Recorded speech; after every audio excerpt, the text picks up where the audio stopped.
Hello friends, today we will be discussing about hair transplant in females.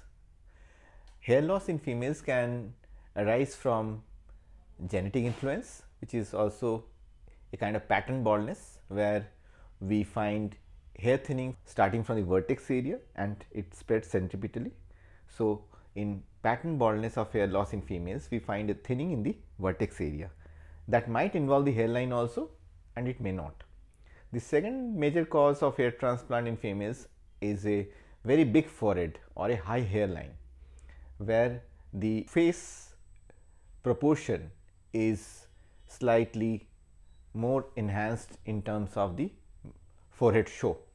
So therefore, that group of patient benefits immensely with a hair transplant, where we lower down the hairline and bringing it in proportion to the rest of the face. That adds beauty, and also it can lead to a lot of additional hairstyling which is generally not possible with a very high hairline.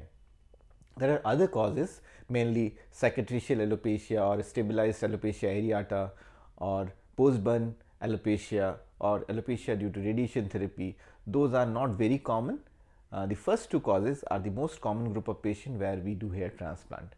In this video that we are going to show, we will be trying to describe you the hair transplant procedure in a girl with a very high big forehead, and in this patient we will be lowering the hairline and try to make the forehead width in proportion to the rest of the face, thus helping her to style her hair better and also to look better.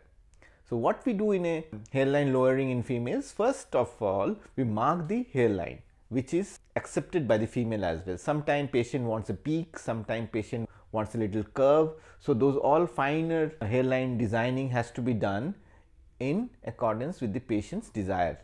It is not a surgeon's stereotype hairline, it has to be adjusted according to the patient desire.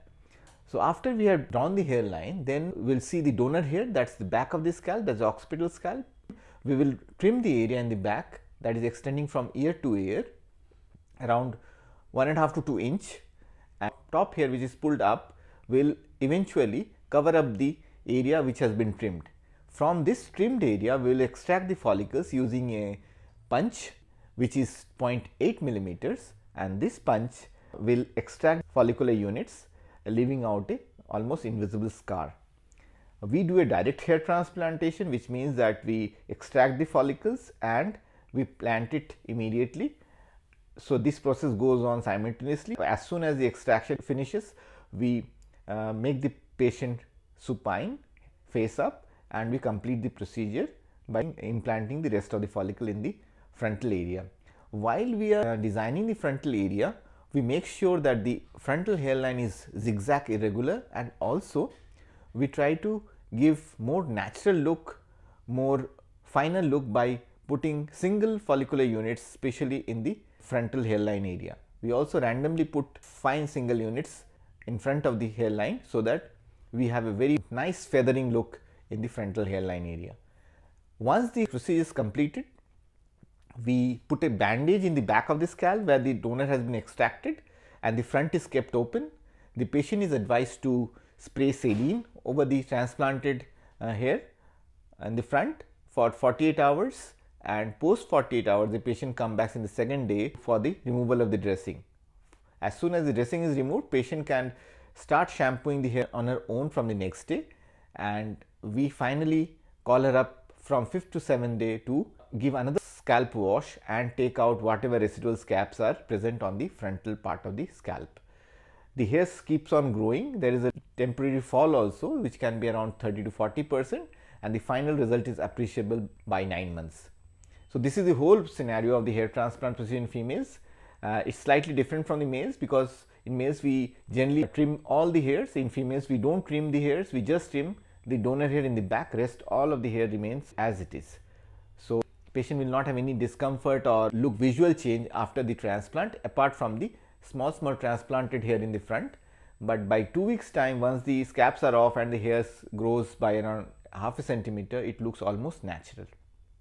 And you can style your hair, you can bring your original hair in the front and thus covering the part of the small hairs that's transplanted in the front.